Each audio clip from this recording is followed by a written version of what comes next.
Assalamualaikum semuanya. Bagaimana kabar kalian? Semoga selalu diberi kesehatan dan dimudahkan rezekinya oleh Allah. Amin ya robbal alamin.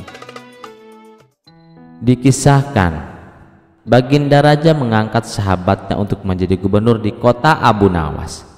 Tapi sayangnya, orang yang ditunjuk ini menyalahgunakan jabatannya. Gubernur dengan sewenang-wenang memerintahkan anak buahnya untuk menangkap para sastrawan yang pintar. Dikumpulkanlah sastrawan di ruangan sidang.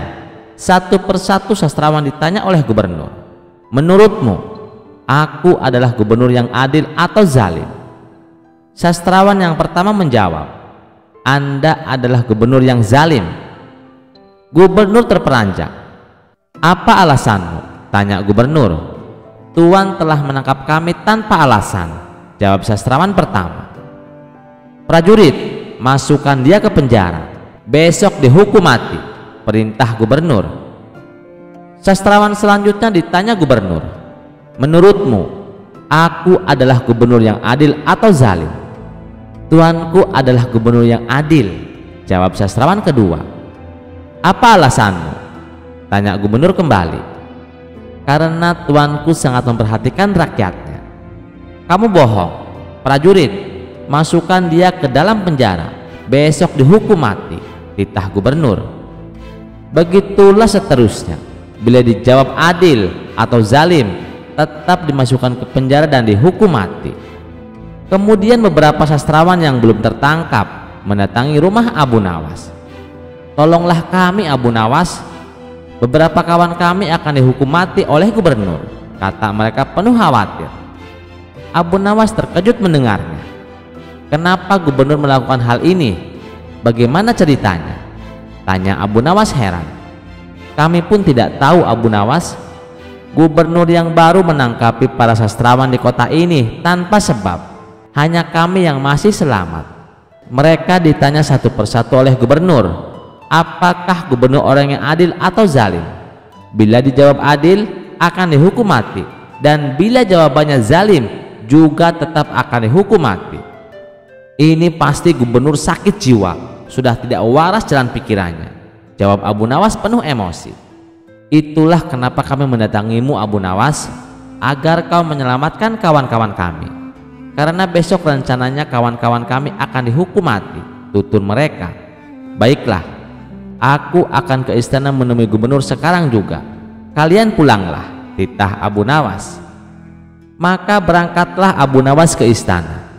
Sesampainya di istana, Abu Nawas menghadap sang gubernur. Melihat Abu Nawas datang, sang gubernur emosi.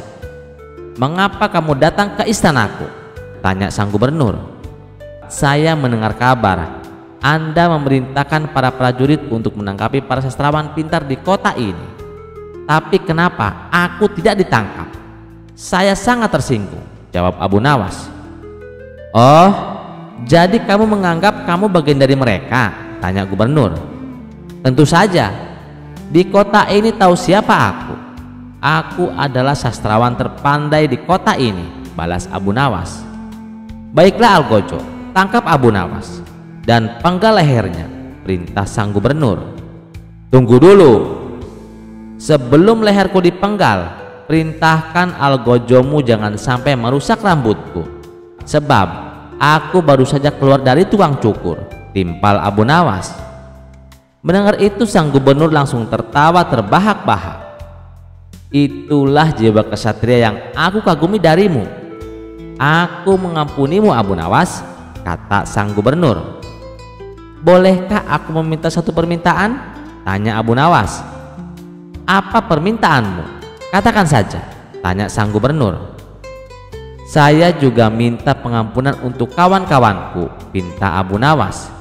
Sejenak sang gubernur terdiam, lalu berkata kepada Abu Nawas, "Aku akan mengabulkan permintaanmu, tapi ada syaratnya. Kamu harus bisa menjawab 3 pertanyaanku," ujar sang gubernur. "Baik Tuan, saya siap menjawabnya," sahut Abu Nawas. "Menurutmu, aku gubernur yang adil atau zalim?" tanya sang gubernur. "Tuan bukan gubernur yang adil, bukan juga gubernur yang zalim." Orang-orang yang zalim itu adalah kita, sedangkan Tuhan adalah pedang keadilan yang membalas kezaliman. Jawab Abu Nawas. Jawabanmu sungguh menakjubkan, Abu Nawas. Sekarang pertanyaan kedua. Mana yang bermanfaat, matahari atau bulan? Tanya sang gubernur. Matahari terbit di siang hari bersamaan dengan terangnya dunia. Maka menurutku matahari kurang bermanfaat. Sementara bulan terbit di waktu malam yang menerangi dunia dan menjadikannya seperti siang. Maka menurutku manfaat bulan lebih besar. Jawab Abu Nawas. Maka menurutku manfaat bulan lebih besar. Jawab Abu Nawas. Sang gubernur pun tertawa dengan jawaban Abu Nawas, meskipun nyeleneh tapi masuk akal. Baiklah Abu Nawas, pertanyaan yang terakhir. Menurutmu apa warna angin dan kentut? Tanya sang gubernur. Warna angin itu merah, Tuan. Jawab Abu Nawas enteng. Apa alasanmu? Tanya sang gubernur kembali. Kalau kita masuk angin lalu badan kita dikerok, pasti akan muncul warna merah di tubuh kita. Itu menunjukkan kalau anginnya sedang keluar. Berarti warna angin merah. Jawab Abu Nawas. Sedangkan warna kentut adalah kuning, Tuan. Kenapa bisa, Abu Nawas? Tanya sang gubernur. Ketika seseorang mengalami sakit perut atau mules karena masuk angin, biasanya tubuh meresponnya dengan gas atau kentut. Dan dalam beberapa kasus bisa diikuti dengan buang air besar atau berak, sehingga kentut akan keluar bersama dengan partikel berwarna kuning. Untuk kedua kalinya sang gubernur dibuat tertawa terpingkal-pingkal oleh Abu Nawas. Kamu memang cerdik, Abu Nawas. Kamu mendapatkan apa yang kamu inginkan. Memang benar apa yang dikatakan oleh Baginda Raja tentang kecerdikanmu, memang benar, tutur sang gubernur. Abu Nawas kaget mendengar sang gubernur mengatakan Baginda Raja. Maksud Tuan bagaimana? Tanya Abu Nawas penasaran. Sebelum aku ditugaskan kemari, Baginda Raja memberitahu saya kalau di kota ini banyak sastrawan pintar, tapi di antara sastrawan yang paling cerdik adalah kamu. Saya memanggil mereka untuk saya kasih hadiah, tapi sebelumnya saya ingin mengerjain mereka dahulu. Ternyata malah kamu datang untuk membantu mereka, dan ini adalah kesempatan bagi saya untuk menguji kecerdasanmu, kata sang gubernur menjelaskan. Jadi hukuman mati yang Tuhan berikan hanya pura-pura? Tanya Abu Nawas kaget. Benar Abu Nawas, saya hanya ingin mengerjain mereka sebelum memberikan hadiah buat mereka, jawab sang gubernur. Abu Nawas pun terdiam sejenak. Kurang ajar, ternyata aku masuk ke dalam perangkapnya. Tunggu saja nanti, jawab Abu Nawas dalam hati. Kisah selanjutnya. Pada suatu pagi raja mengajak Abu Nawas berjalan-jalan di padang pasir.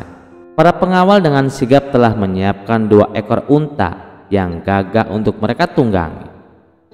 Sang raja melirik Abu Nawas dan berkata, "Naiklah Abu Nawas." Tanpa ragu, Abu Nawas menaiki untanya dengan hati-hati. Ia berusaha menjaga keseimbangan agar tidak mendahului Baginda Raja. Baginya, etika di hadapan penguasa adalah hal yang paling penting. Di tengah perjalanan sang raja memecah keheningan dengan sebuah pertanyaan. "Abu Nawas, apakah kau sudah menikah?" "Iya Baginda," jawab Abu Nawas dengan sopan. Sang raja mengangguk lalu bertanya lagi, "Dengan perawan atau janda?" "Dengan janda Baginda," jawab Abu Nawas tanpa ragu. Raja mengerutkan kening, merasa heran dengan pilihan sahabat cerdiknya itu. Mengapa tidak menikahi seorang perawan saja? Engkau bisa bermain dengannya dan ia bisa bermain denganmu. Abu Nawas tersenyum tipis, lalu dengan nada tenang ia menjawab, "Baginda, aku ini memiliki banyak saudari perempuan. Jika aku menikahi seorang janda, maka ada seseorang yang bisa mengurusi mereka, menyisir rambut mereka, serta merawat mereka seperti seorang ibu. Sedangkan seorang gadis perawan biasanya lebih senang bermain-main. Berbeda dengan seorang janda, yang telah memahami pahit manisnya kehidupan berumah tangga. Mendengar jawaban itu, raja terdiam sejenak. Ia kemudian tertawa kecil dan mengangguk penuh kagum. Abu Nawas, engkau memang selalu punya alasan yang bijak di balik setiap keputusanmu. Pesan yang dapat kita petik dari kisah ini adalah bijaklah dalam mengambil keputusan, karena pilihan yang didasarkan pada pertimbangan matang akan membawa manfaat tidak hanya bagi diri sendiri, tetapi juga bagi orang-orang yang di sekitar kita. Kisah selanjutnya. Suatu hari seorang petani tertangkap basah sedang mencuri pisang di sebuah kebun. Pemilik kebun yang geram melihat kejadian itu segera menangkap si pencuri dan membawanya ke istana untuk diadili oleh Raja Harun Ar-Rasyid. Namun, karena raja menganggap kasus ini sepele, ia memutuskan untuk menyerahkan perkara ini kepada Abu Nawas. Abu Nawas, aku ingin kau menjadi hakim dalam perkara ini, titah sang raja. Abu Nawas mengangguk dan segera meminta pencuri itu maju ke depan. Dengan suara tenang ia bertanya, katakan, mengapa kau mencuri pisang ini? Pencuri itu menundukkan kepala dan menjawab dengan lirih, ampun Tuan Hakim, saya mencuri bukan karena kebiasaan, melainkan karena keterpaksaan. Anak saya kelaparan, sementara saya sudah 1 minggu tidak mendapatkan pekerjaan sebagai kuli. Saya tidak punya uang sepeser pun untuk membeli beras, jadi saya mencuri pisang ini agar anak saya bisa makan. Abu Nawas menghela napas panjang. Kemudian ia menoleh kepada pemilik kebun. Berapa banyak pisang yang dia curi? 1 pohon Tuan Hakim, jawab pemilik kebun dengan nada tegas. Abu Nawas mengangguk pelan dan kembali bertanya, apakah kau bersedia memaafkannya? Karena jelas ia mencuri bukan karena niat jahat, melainkan karena kebutuhan mendesak. Namun pemilik kebun bersikeras, tidak, hukum tetaplah hukum. Jika ingin dia bebas, dia harus mengganti harga pisang itu, yaitu 5 dinar. Abu Nawas diam sejenak lalu tersenyum. Ia merogoh sakunya dan mengeluarkan 5 dinar, lalu menyerahkan kepada pemilik kebun. Ini harga pisangmu, sekarang lepaskan dia. Si pemilik kebun menerima uang itu dengan puas. Namun sebelum ia pergi, Abu Nawas berkata lantang, sekarang giliranmu yang aku hukum. Pemilik kebun terkejut. Mengapa saya dihukum Tuan Hakim? Tanyanya dengan bingung. Abu Nawas menatapnya tajam. Kau tidak memiliki belas kasihan. Seharusnya kau bisa memaafkan orang yang kelaparan. Namun kau lebih memilih uang daripada rasa kemanusiaan. Oleh karena itu, aku putuskan bahwa uang 5 dinar itu adalah hukuman bagimu karena hatimu lebih keras dari batu. Raja Harun yang menyaksikan kejadian itu tertawa terbahak-bahak. Abu Nawas, kau memang hakim yang bijaksana. Aku sangat puas dengan keputusanmu. Si pencuri pun menangis haru dan berterima kasih kepada Abu Nawas. Sementara itu, pemilik kebun hanya bisa menunduk malu, menyadari bahwa kekikirannya telah menjadi hukuman baginya sendiri. Kisah selanjutnya. Pada suatu malam yang sunyi di bulan puasa, Abu Nawas termenung sendirian meratapi nasibnya. Gaji dari kerajaan belum juga dibayarkan karena kondisi kerajaan sedang krisis, sementara Lebaran semakin dekat.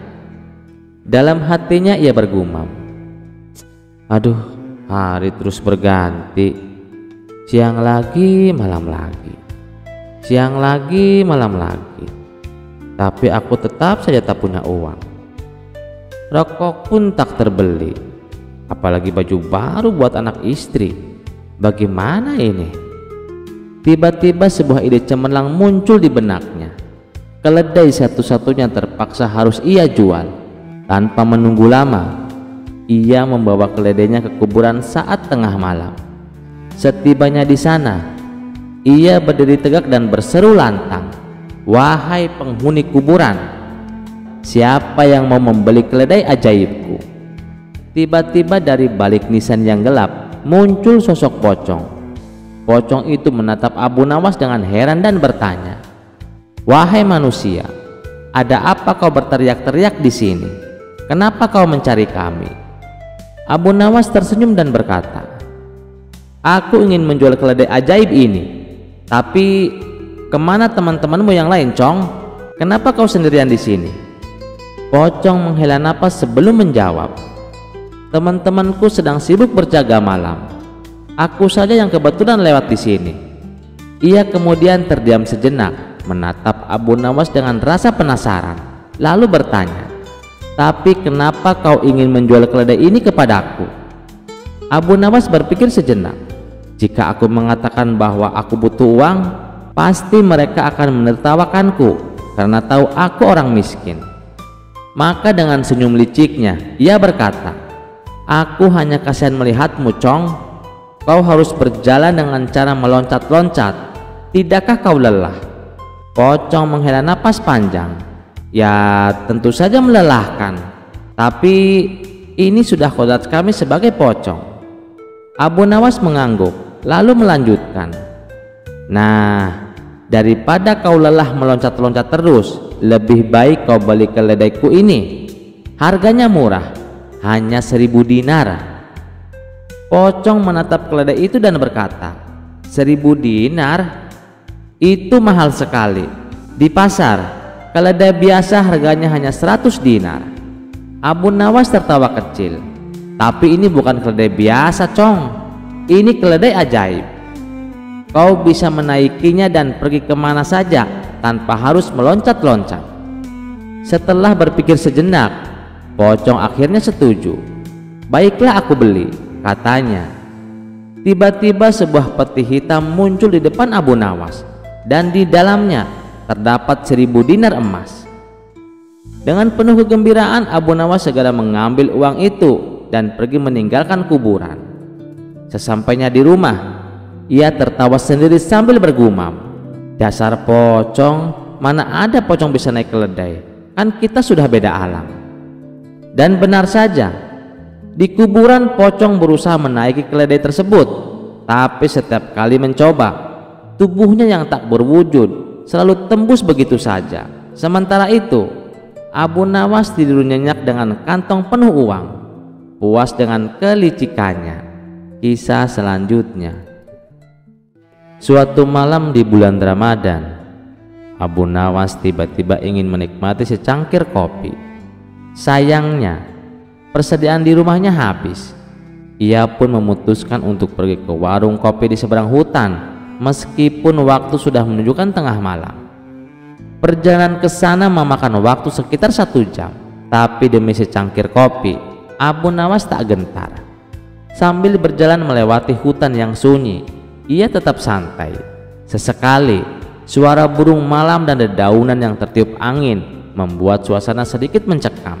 Tapi Abu Nawas tetap melangkah dengan tenang. Setelah menempuh perjalanan yang cukup jauh, akhirnya ia sampai di warung kopi. "Pak, ada kopi?" tanya Abu Nawas kepada penjual kopi. "Ada, Tuan Abu. Mau diminum di sini atau dibungkus?" jawab sang penjual. "Dibungkus saja, buat nemenin sahur nanti," ujar Abu Nawas. Sang penjual kopi keheranan. "Tumben Tuan Abu, malam-malam begini beli kopi, gak takut hantu?" tanyanya penasaran. Abu Nawas tertawa kecil. "Ah, mana ada hantu di bulan puasa. Sebelum Ramadan sih aku sering ketemu hantu, tapi hantu itu malah takut kalau bertemu denganku. Mereka nggak mau aku kerjain," katanya dengan wajah penuh percaya diri. Penjual kopi tertawa terbahak-bahak. "Kalau aku sih nggak berani keluar malam begini. Sering apes ketemu hantu terus. Padahal aku nggak pernah mengganggu mereka. Dan aku sering beribadah," keluhnya. Abu Nawas tersenyum sinis. "Mungkin tuan ibadahnya hanya kalau lagi butuh sesuatu saja. Hantu itu doyan sama orang yang jarang beribadah loh," katanya sambil mengambil kopi yang sudah selesai dibungkus. Setelah membayar, Abu Nawas pun berpamitan. "Baiklah, aku pulang dulu. Sahur sebentar lagi," katanya. "Hati-hati Tuan Abu." Di dekat kuburan suka ada Mbak Engkun yang berdiri di ranting pohon, ujar penjual kopi sambil berbisik.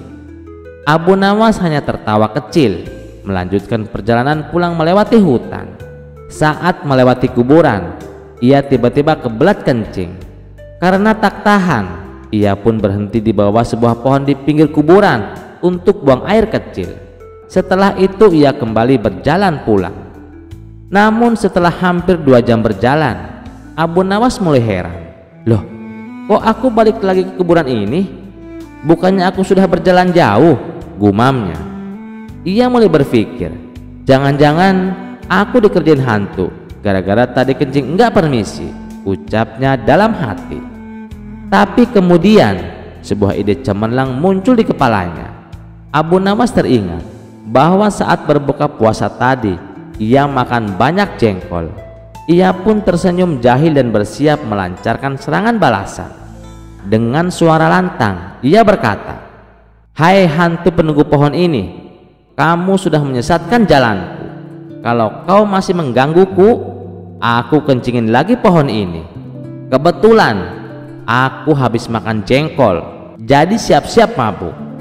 Tiba-tiba sebuah bayangan putih melesat cepat ke atas, menghilang seketika. Abu Nawas tertawa puas. "Mampus kau, berani-beraninya mengerjai aku," katanya sambil kembali melanjutkan perjalanan. Kali ini jalannya terasa lebih lancar. Hanya butuh 1 jam. Akhirnya ia sampai di rumah tepat waktu untuk sahur. Dengan santai ia duduk menyeruput kopi yang tadi dibelinya sambil menikmati sebatang rokok. "Aduh, malam ini benar-benar nikmat," gumamnya sambil tertawa puas. Kisah selanjutnya. Bulan Ramadan telah tiba. Kota penuh dengan semangat ibadah dan aroma makanan lezat menjelang berbuka puasa. Di sudut pasar, para pedagang takjil sibuk menjajakan dagangan mereka. Ada yang menjual kurma, bubur, manisan, hingga roti khas Timur Tengah. Suatu sore Abu Nawas berjalan-jalan mencari takjil. Ia melihat sebuah gerobak dengan spanduk besar bertuliskan, "Takjil murah, hanya 1 dinar." Mata Abu Nawas langsung berbinar. "Wah, murah sekali ini. Biasanya takjil di sini mahal, tapi ini cuma 1 dinar. Aku harus membelinya," gumamnya. Dengan langkah cepat Abu Nawas mendekati penjualnya, seorang pria bertubuh gemuk dengan senyum ramah. "Tuan, apakah takjilnya masih ada?" tanya Abu Nawas. "Tentu saja, masih banyak. Silahkan dibeli," jawab si penjual dengan senyum lebar. "Baiklah, saya beli takjilnya. Tolong buatkan 1 porsi," kata Abu Nawas. Si penjual bertanya, "Tuan ingin isi berapa kurma dalam takjilnya?" Abu Nawas mengenyitkan dahi. "Memangnya ada pilihan isi?" Si penjual mengangguk. "Ya tuan, kami punya takjil isi bebas, minimal 1 buah kurma, selebihnya terserah Anda." Abu Nawas berpikir, kalau murah begini lebih baik ambil yang agak banyak saja. Lalu ia berkata, "Baiklah, saya ingin yang isi 5 buah kurma." Si penjual segera menyiapkan takjil, memasukkan 5 buah butir kurma ke dalam mangkuk berisi susu dan madu, lalu menyerahkannya kepada Abu Nawas. Abu Nawas mengeluarkan uang 1 dinar dan memberikannya kepada si penjual. Namun begitu menerima uang itu, si penjual mendelik dan berkata, "Tuan, uangnya kurang." "Apa? Kurang? Bukankah harganya 1 dinar?" tanya Abu Nawas bingung. Si penjual tersenyum penuh kemenangan. "Benar tuan, tapi 1 dinar untuk takjil yang berisi 1 buah kurma. Tuan memesan isi 5, jadi harganya 5 dinar." Mata Abu Nawas langsung membelalak. "Astagfirullah, jadi kau menjual takjil dengan sistem harga per butir kurma? Kenapa tidak kau tulis dengan jelas?" protes Abu Nawas. Si penjual tetap tersenyum. "Saya sudah tulis tuan, takjil murah 1 dinar. Itu benar kan? Saya tidak menipu. Hanya saja Anda tidak bertanya lebih dahulu." Abu Nawas merasa tertipu, tapi ia tahu ini bukan penipuan biasa. melainkan kecerdikan si penjual dalam bermain kata-kata. Akhirnya Abu Nawas terpaksa membayar 5 dinar. Namun dalam hatinya ia bersumpah, besok aku akan kembali dan membalas trik licik ini. Keesokan harinya Abu Nawas kembali ke pasar dan melihat si penjual masih menjajankan dagangannya. Kali ini Abu Nawas tersenyum penuh keyakinan. "Tuan, saya ingin membeli takjil 1 dinar, isi 5 buah kurma," katanya dengan tenang. Si penjual senang karena Abu Nawas kembali, lalu segera menyiapkan takjilnya. Setelah selesai, Abu Nawas menerima takjilnya dan berkata, "Terima kasih, sekarang saya ingin membeli lagi 1 dinar untuk 1 buah kurma." Si penjual mengangguk dan menyiapkan lagi 1 porsi. Lalu Abu Nawas mengulanginya lagi dan lagi dan lagi. Setelah membeli 5 porsi secara terpisah, Abu Nawas kini membeli 5 buah kurma dan 5 mangkuk terpisah. Tetapi ia hanya membayar 5 dinar, bukan 25 dinar. Si penjual terdiam, wajahnya berubah kecut. Ia sadar bahwa ia telah dikerjain oleh Abu Nawas. Abu Nawas tersenyum dan berkata, "Nah, sekarang aku tidak merasa rugi lagi. Hukum jual beli harus adil, bukan?" Jamaah yang melihat kejadian itu tertawa terbahak-bahak. Si penjual takjil akhirnya mengakui kecerdikan Abu Nawas dan mengubah spanduknya agar lebih jelas tertulis harga per kurma, agar tak ada lagi yang tertipu atau membalasnya seperti Abu Nawas. Kisah selanjutnya. Suatu hari seorang ulama istana yang merasa dirinya lebih pandai ingin menjatuhkan Abu Nawas di hadapan raja dan para pejabat kerajaan. Dengan alasan diskusi ilmu, ia mengundang Abu Nawas ke aula istana. Ketika semua orang telah berkumpul, ulama itu berdiri dan dengan suara lantang ia berkata, "Wahai Abu Nawas, aku ingin mengujimu dengan sebuah pertanyaan. Jika kau bisa menjawabnya, aku akan mengakui kecerdasanmu. Tapi jika tidak, maka kau harus mengakui kebodohanmu." Abu Nawas tersenyum tenang dan mengangguk. "Baiklah, tanyakanlah," jawabnya tanpa ragu. Ulama itu kemudian bertanya dengan penuh percaya diri, "Menurutmu, mana yang lebih dahulu ada, waktu atau Allah?" Seisi aula mendadak sunyi. Semua orang menunggu jawaban Abu Nawas dengan penuh antusias. Pertanyaan itu tampak sederhana, tapi sangat sulit.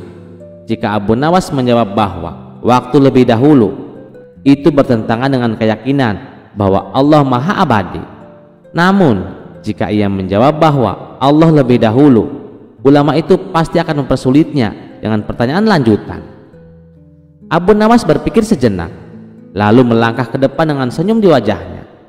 Ia menatap ulama itu dengan tenang dan berkata, "Allah ada sebelum adanya sebelum, dan tetap ada setelah adanya sesudah. Allah tidak tergantung pada waktu, karena waktu itu sendiri adalah ciptaannya." Para hadirin mulai berbisik-bisik. Ulama itu tampak tidak puas dan bersiap untuk menyanggah. Tetapi Abu Nawas melanjutkan, "Tuan ulama, kita memahami bahwa waktu telah tercipta karena adanya pergerakan dalam ruang. Waktu yang kita kenal, detik, menit, jam, hari, bulan, dan tahun, berpacu pada rotasi serta revolusi bumi terhadap matahari. Jika demikian, mungkinkah ruang lebih dahulu ada sebelum waktu? Jika ruang lebih dahulu, apakah penciptaan alam semesta tidak memiliki tahapan? Padahal dalam Al-Quran surat Hud ayat 7 disebutkan bahwa langit dan bumi diciptakan dalam 6 masa." Ulama itu terdiam, tampak mulai mencerna penjelasan Abu Nawas. Namun Abu Nawas belum selesai.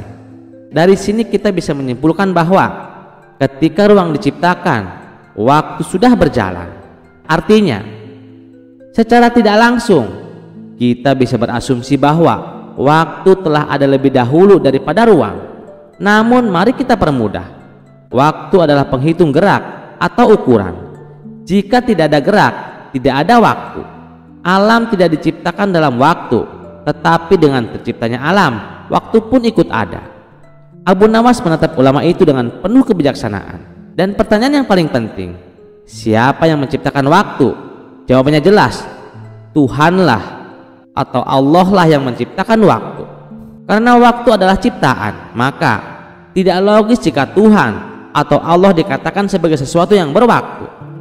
Dengan menanyakan apa yang Tuhan atau Allah lakukan sebelum menciptakan alam, kita sebenarnya telah mengasumsikan keberadaan waktu sebelum alam diciptakan. Padahal sebelum alam tercipta tidak ada yang namanya waktu, sehingga tidak ada ruang bagi kita untuk menanyakan apa yang dilakukan Tuhan atau Allah sebelum menciptakan alam semesta.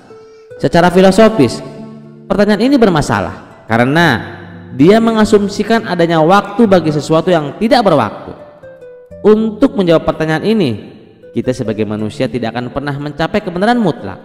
Kita hanya bisa berjuang menuju kebenaran. Kebenaran hanyalah milik Allah Subhanahu wa Ta'ala. Para hadirin semakin terpesona dengan penjelasan Abu Nawas. Ulama itu tampak bingung, mencari celah untuk membantah. Namun sebelum ia sempat berbicara, Raja Harun ar-Rasyid yang sejak tadi menyimak langsung bertepuk tangan. Luar biasa Abu Nawas, jawabanmu begitu dalam dan penuh kebijaksanaan, seru sang raja dengan kagum. Orang-orang di aula pun ikut bertepuk tangan.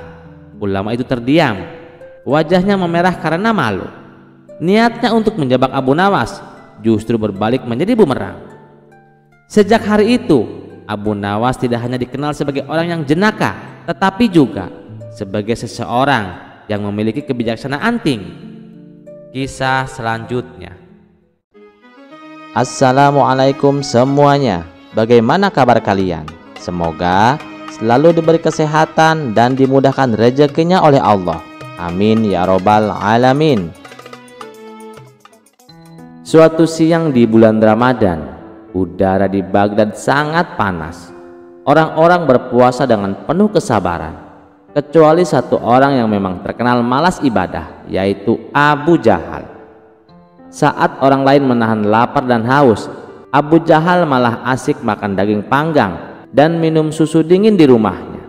Dengan santainya, ia berkata, "Untuk apa susah-susah puasa? Yang penting perut kenyang dan hati senang."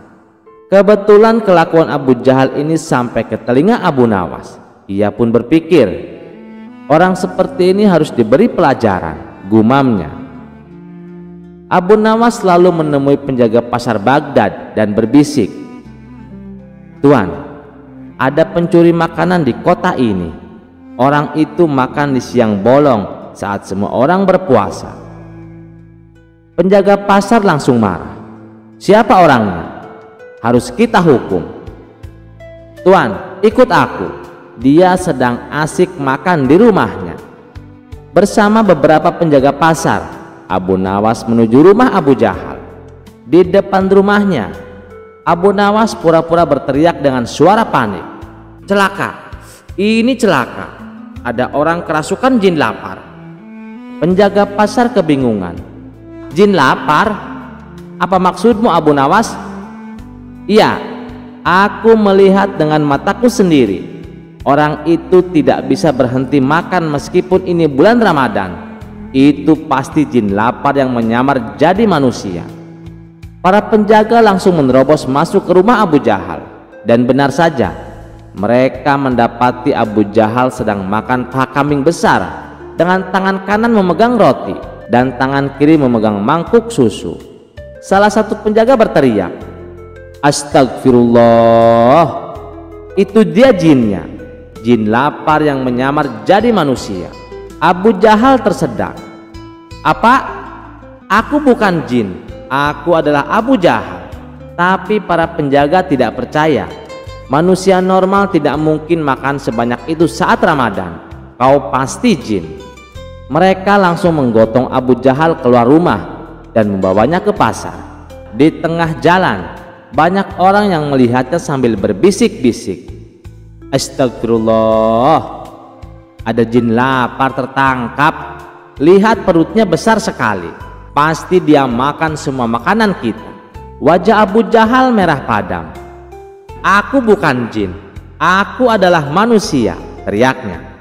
Tapi tidak ada yang percaya. Di pasar, para penjaga hampir saja mengikatnya di tiang sebagai tontonan. Tapi sebelum itu terjadi, Abu Jahal berteriak, "Ampun, aku berjanji tidak akan makan di siang hari lagi. Aku akan puasa asal kalian bebaskan aku." Akhirnya para penjaga tertawa dan melepaskannya. Abu Nawas mendekati Abu Jahal dan berbisik, "Nah, sekarang kau tahu rasanya kalau tidak menghormati orang lain yang berpuasa." Sejak saat itu Abu Jahal tidak berani lagi makan di siang hari selama Ramadan. Hikmah yang bisa kita petik dari cerita ini adalah jangan makan sembarang di bulan puasa, nanti dikira jin lapar. Orang yang malas beribadah pasti akan kena batunya sendiri. Kalau Abu Nawas sudah turun tangan, siap-siap saja kena jebakan. Kisah selanjutnya, di sebuah kota kecil yang ramai menjelang Lebaran, hiduplah seorang pria cerdik bernama Abu Nawas. Ia bukan orang kaya, tetapi kecerdasannya selalu membuatnya bisa bertahan hidup. Orang-orang mengenalnya sebagai seorang yang sering mengeluarkan akal-akalan untuk mengatasi masalahnya. Suatu hari, saat ia sedang berjalan di pasar, ia melihat banyak orang sibuk berbelanja keperluan Lebaran. Abu Nawas tersenyum sendiri, berpikir bahwa Lebaran adalah waktu yang tepat untuk berbagi kebahagiaan. Namun, ia sendiri tak punya cukup uang untuk membeli sesuatu yang istimewa. Di tengah keramaian, Abu Nawas melewati sebuah toko kelontong milik Pak Ridwan, saudagar kaya yang terkenal pelit. Pak Ridwan selalu menghindari memberi sedekah meskipun ia memiliki kekayaan melimpah. Abu Nawas tersenyum licik, berpikir bahwa ini adalah kesempatan untuk menguji kedermawanan Pak Ridwan. Ia masuk ke dalam toko dan mulai bertanya, "Pak Ridwan, apakah Anda menjual THR? Pak Ridwan, apakah Anda menjual THR?" Pak Ridwan mengerutkan kening. "THR? Mana ada toko yang menjual THR, Abu Nawas?" "Oh, jadi THR itu bukan barang yang bisa dibeli. Kalau begitu, mengapa banyak orang yang menerimanya setiap tahun tanpa harus membayar?" Abu Nawas bertanya dengan polos. Pak Ridwan bingung. Ia tahu bahwa Abu Nawas pasti sedang merencanakan sesuatu, tetapi ia tidak ingin kalah debat. THR itu diberikan, bukan dibeli. Itu hak pekerja dari majikannya. Abu Nawas mengangguk. "Oh, jadi kalau seseorang bekerja untuk orang lain, maka ia bisa mendapatkan THR?" "Tentu saja," jawab Pak Ridwan. Abu Nawas tersenyum lebar. "Oh, kalau begitu, Pak Ridwan, saya sudah bekerja untuk Anda sepanjang tahun." Pak Ridwan terkejut. "Hah? Emangnya kapan kamu pernah bekerja untuk saya?" Abu Nawas menjawab dengan santai. "Setiap hari saya selalu berbicara tentang toko Anda kepada orang-orang. Saya memuji kualitas barang dagangan Anda sehingga banyak orang datang dan berbelanja. Bukankah itu semacam promosi?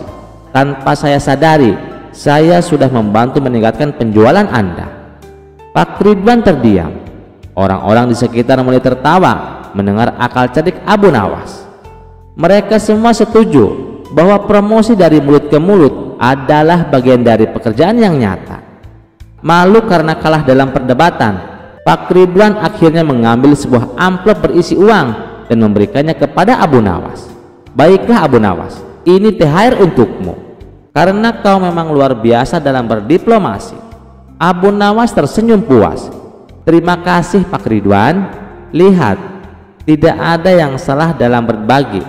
Justru semakin banyak memberi, semakin banyak pula yang akan kita dapatkan." Orang-orang bersorak gembira melihat kejeniusan Abu Nawas. Dengan uang THR yang diterimanya, ia tidak hanya membeli keperluan untuk dirinya sendiri, tetapi juga membaginya kepada anak-anak yatim di kampungnya. Pesan moral yang bisa kita petik dari cerita ini, kecerdikan bukan hanya digunakan untuk keuntungan pribadi, tetapi juga bisa dimanfaatkan untuk mengajarkan kebaikan. Berbagi rezeki tak akan membuat seseorang miskin, justru akan membawa keberkahan yang lebih besar. Kisah selanjutnya, Abu Jahal berulah lagi. Sepertinya tidak ada kapok-kapoknya. Padahal ia sudah pernah dipermalukan oleh Abu Nawas di depan orang banyak saat ketahuan tidak berpuasa dan makan dengan seenaknya tanpa menghormati orang-orang yang sedang berpuasa. Kala itu Abu Jahal digotong ke pasar dan dipermalukan di depan orang banyak, hingga akhirnya ia meminta ampun kepada Abu Nawas dan berjanji tidak akan mengulanginya lagi. Namun ternyata janjinya hanya omong kosong belaka. Suatu hari sahabat Abu Nawas datang dengan wajah penuh kekesalan. Abu Nawas, Abu Jahal belum juga kapok, padahal dulu dia sudah berjanji akan bertaubat dan menjalankan puasa. Tapi lihat sekarang, dia tetap saja makan di siang bolong. Mendengar hal itu, Abu Nawas hanya tersenyum tenang. Jangan khawatir sahabatku, tenang, akan aku beri pelajaran lagi kepada Abu Jahal. Biar kali ini dia benar-benar sadar bahwa puasa itu wajib bagi setiap muslim. Suatu ketika di siang hari, Abu Nawas mendatangi rumah Abu Jahal. Ia mengetuk pintu dengan wajah tampak lemas dan suara lirih. "Wahai Abu Jahal, aku datang kepadamu dalam keadaan yang sangat lemah. Aku hampir pingsan karena sangat lapar dan haus. Kau tahu sendiri, aku adalah orang miskin yang selalu kekurangan makanan." Mendengar itu, Abu Jahal tersenyum licik. Ia berpikir bahwa ini adalah kesempatan untuk menunjukkan bahwa dirinya lebih unggul dari Abu Nawas. "Kasihan sekali kau Abu Nawas, sini masuklah. Aku punya banyak makanan dan minuman, mari kita makan bersama." Abu Nawas pura-pura terkejut. "Benarkah? Tapi ini bulan Ramadan Abu Jahal, apa kita boleh makan?" tanyanya dengan suara pelan. Abu Jahal tertawa. "Ah, tenang Abu Nawas, puasa itu tidak wajib bagi orang-orang sepertiku. Aku punya alasan sendiri. Yang penting aku kenyang dan bahagia." Mendengar itu, Abu Nawas langsung masuk dan duduk. Ia makan dengan lahap, bahkan lebih lahap dari Abu Jahal sendiri. Setelah makan, Abu Nawas berbaring dengan perut kenyang. Lalu ia menghela napas panjang dan berkata, "Wahai Abu Jahal, aku sangat bersyukur kepadamu karena hari ini aku bisa makan di siang hari tanpa takut berdosa." Abu Jahal tertawa puas. "Itulah gunanya berteman denganku Abu Nawas." Namun Abu Nawas tersenyum licik dan berkata, "Tapi ada satu hal yang perlu kau ketahui. Aku tadi makan karena aku dalam keadaan darurat. Aku benar-benar lemah. Dalam Islam, orang yang sangat lemah diperbolehkan berbuka. Namun kau makan tanpa alasan, padahal tubuhmu sehat. Jadi aku mendapat pahala sementara kau mendapat dosa." Wajah Abu Jahal langsung pucat. "Apa? Bagaimana bisa begitu Abu Nawas?" Abu Nawas melanjutkan, "Sebagaimana firman Allah Subhanahu wa Ta'ala, barang siapa yang kelaparan dan kehausan, lalu ia khawatir sampai akan mengarah kepada kematian, maka ia wajib membatalkan puasanya, meskipun ia sehat dan tidak dalam perjalanan, berdasarkan firman Allah Subhanahu wa Ta'ala, dan janganlah kamu menjatuhkan dirimu sendiri ke dalam kebinasaan." Quran Surat Al-Baqarah ayat 195. Sebagaimana dijelaskan di atas, membatalkan puasa karena tidak kuat diperbolehkan dengan syarat dalam kondisi darurat atau jika khawatir menimbulkan hal yang tidak diinginkan. Contohnya, bagi orang yang lanjut usia, ibu hamil, menyusui, orang yang sedang sakit keras, atau pekerja berat yang berisiko jatuh sakit jika tetap berpuasa. Allah Subhanahu wa Ta'ala berfirman dalam surat Al-Baqarah ayat 184, "Dan bagi mereka yang tidak sanggup berpuasa kecuali dengan mengalami kesukaran yang sangat, wajib membayar fidyah, yaitu memberi makan seorang miskin."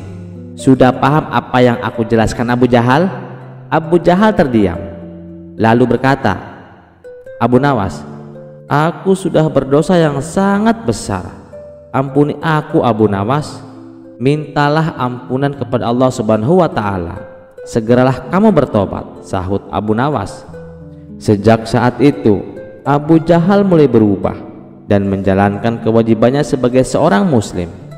Ia mulai berpuasa di hari-hari berikutnya serta membayar fidyah sebagai denda karena sengaja tidak berpuasa di hari-hari sebelumnya. Ia mulai berpuasa di hari-hari berikutnya serta membayar fidyah sebagai denda karena sengaja tidak berpuasa di hari-hari sebelumnya. Dengan penuh kesadaran, ia terus menjalankan ibadah puasa sebagai bentuk taubat dan pengganti hari-hari yang telah terlewat. Kisah selanjutnya,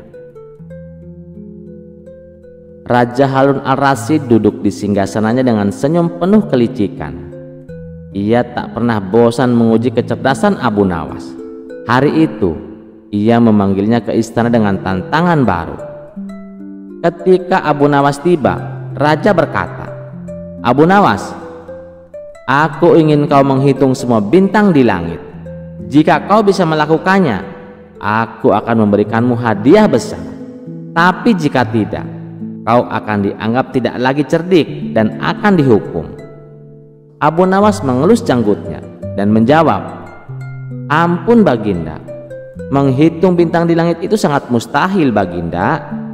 Raja tersenyum penuh tipu daya. "Jadi kau menolak Abu Nawas?" "Tidak Baginda, tidak, hamba tidak menolak." "Baiklah Baginda, saya akan melaksanakan tugas ini." Saat Abu Nawas keluar dari istana, beberapa menteri menertawakannya. Mereka berbisik-bisik, kali ini Abu Nawas pasti dihukum. Tidak mungkin ia bisa menghitung bintang."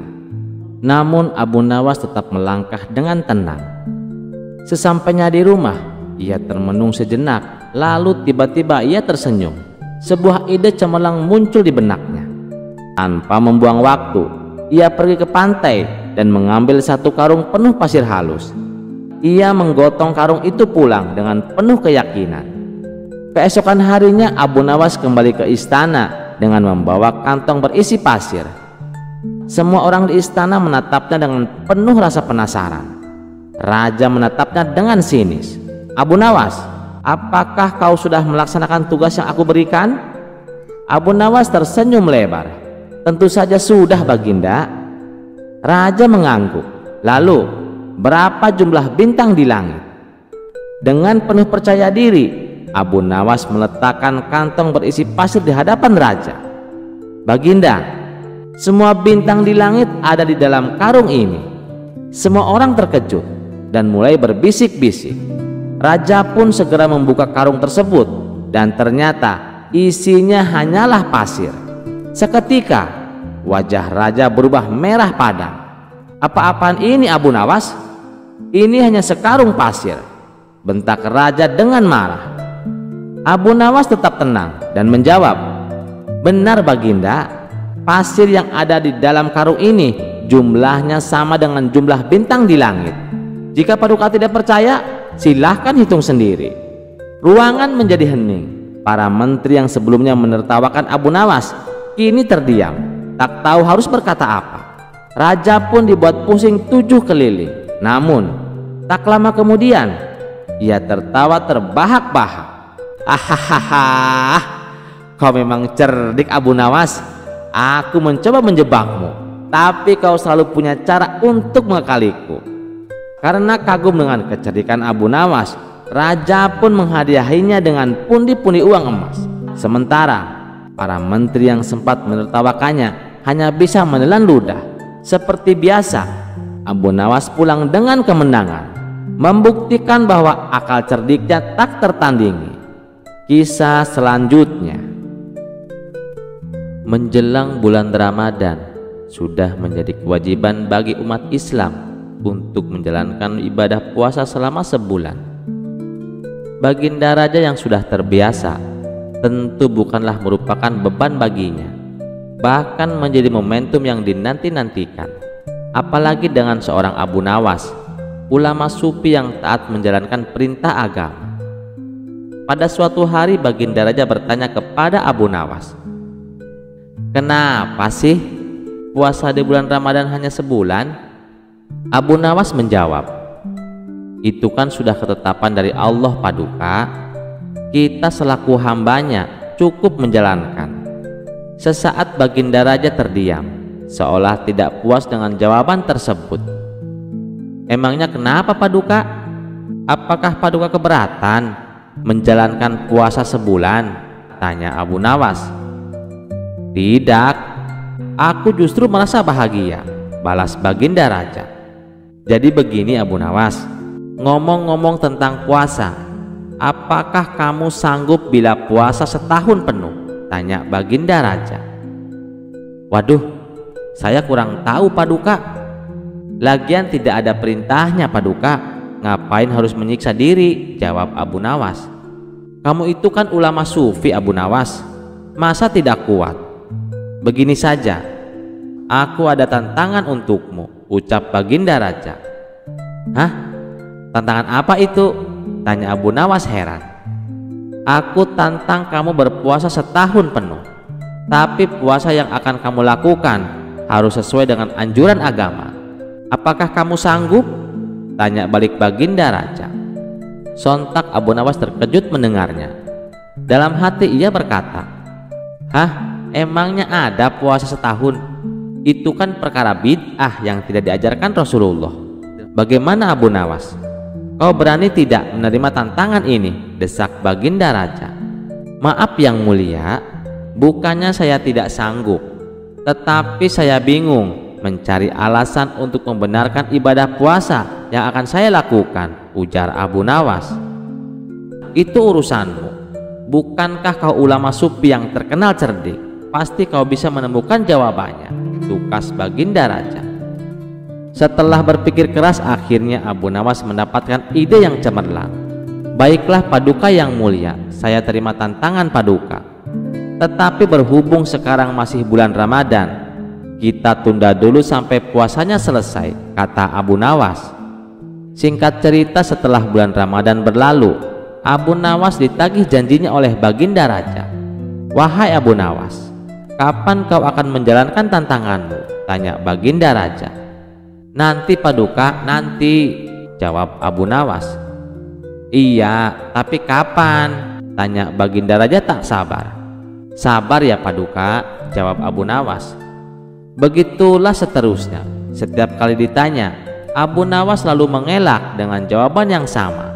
Hingga pada suatu hari Baginda Raja kembali bertanya, Abu Nawas, kau selalu saja mengulur-ngulur waktu. Kalau kau tak sanggup bilang saja. Ini sudah sampai bulan Desember, bahkan sebentar lagi datang bulan Januari. Abu Nawas membalas, baik Paduka yang mulia, besok hari Kamis saya akan menjalankan tantangan tersebut. Ketika hari Kamis telah tiba, Abu Nawas pun menjalankan puasa untuk memenuhi tantangan Baginda Raja. Kemudian pada hari Jumatnya, Abu Nawas segera mendatangi istana. Jadi mulai kemarin kau sudah berpuasa Abu Nawas? Tanya Baginda Raja. Benar Paduka yang mulia, dan alhamdulillah saya sudah berpuasa setahun penuh, jawab Abu Nawas. Baginda Raja pun heran mendengar pengakuan Abu Nawas. Setahun penuh? Bagaimana mungkin Abu Nawas?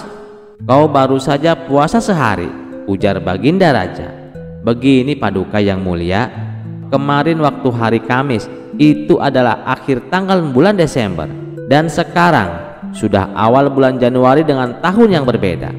Itu berarti saya sudah menjalankan puasa selama setahun, dan ibadah puasa yang saya lakukan sesuai dengan yang dianjurkan Rasulullah, yaitu berpuasa pada hari Kamis.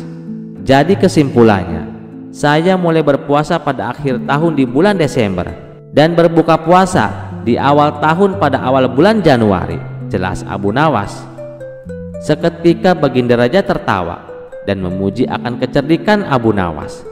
Ia pun akhirnya mendapatkan hadiah berupa pundi-pundi uang dari Baginda Raja. Kisah selanjutnya.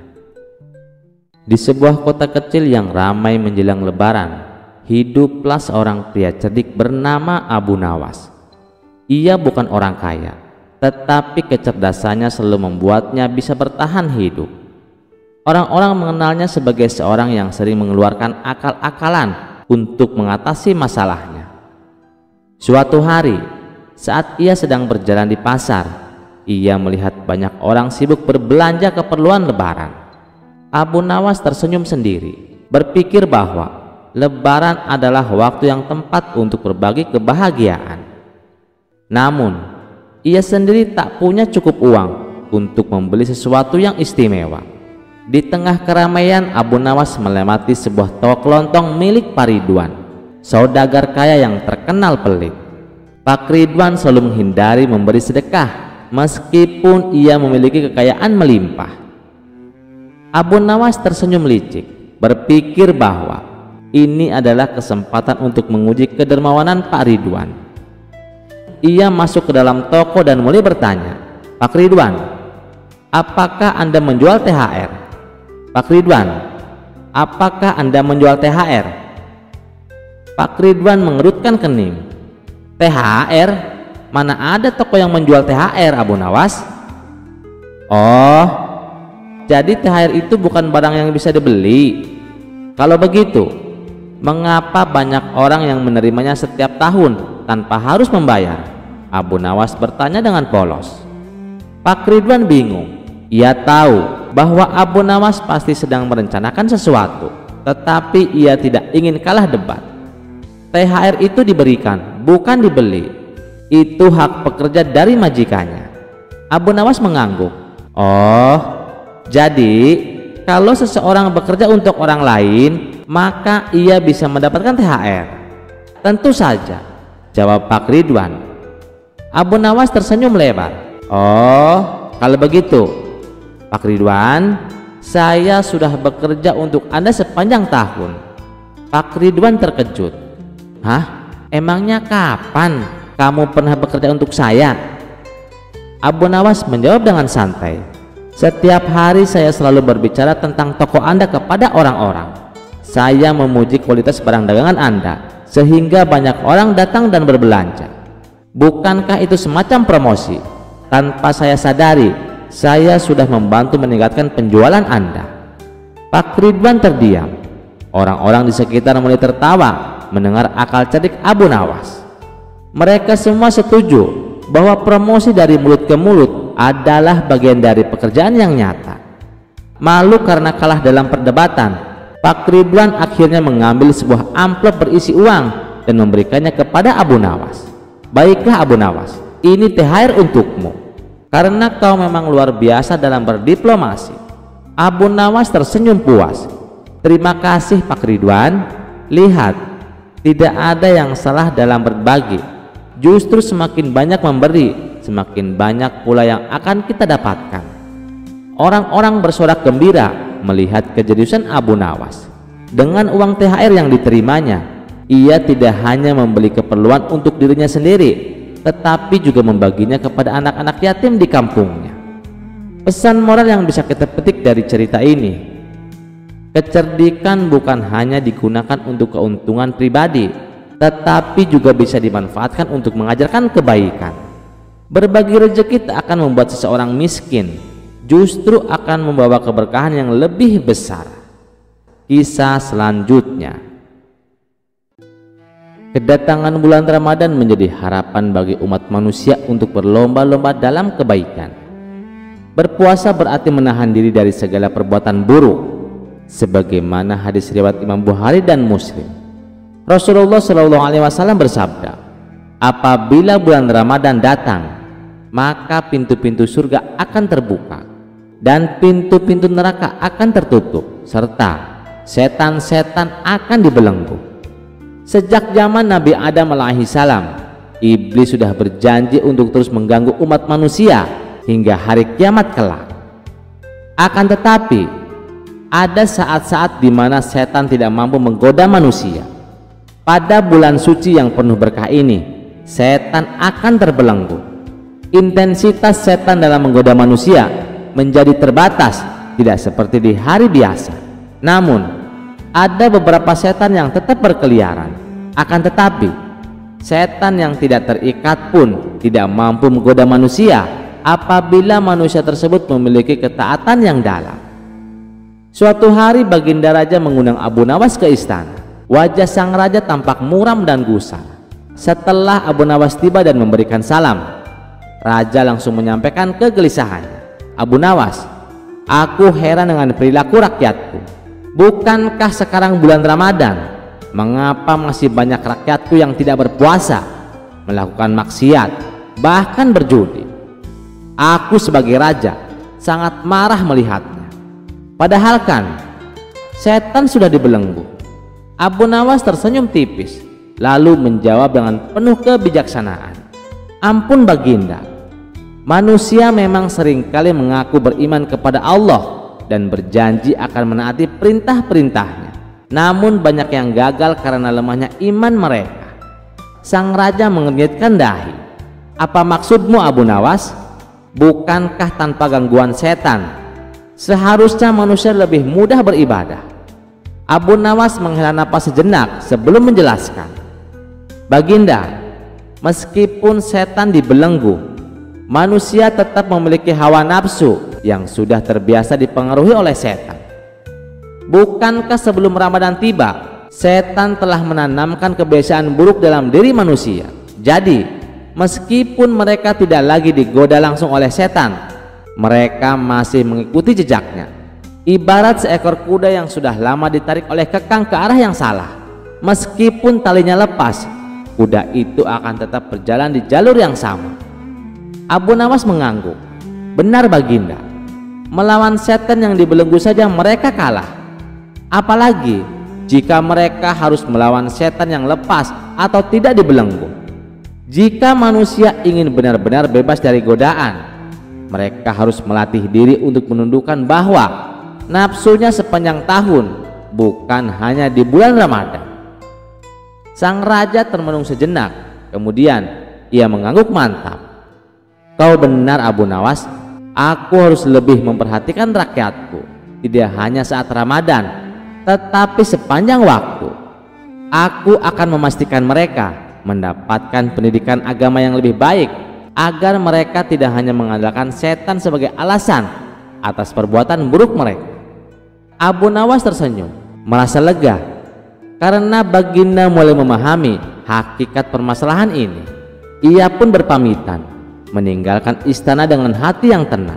Sementara sang raja mulai merencanakan cara untuk memperbaiki akhlak rakyatnya. Sekian dulu perjumpaan kita kali ini. Sampai jumpa di kisah selanjutnya. Terima kasih yang sudah setia menonton channel ini. Wassalamualaikum warahmatullahi wabarakatuh.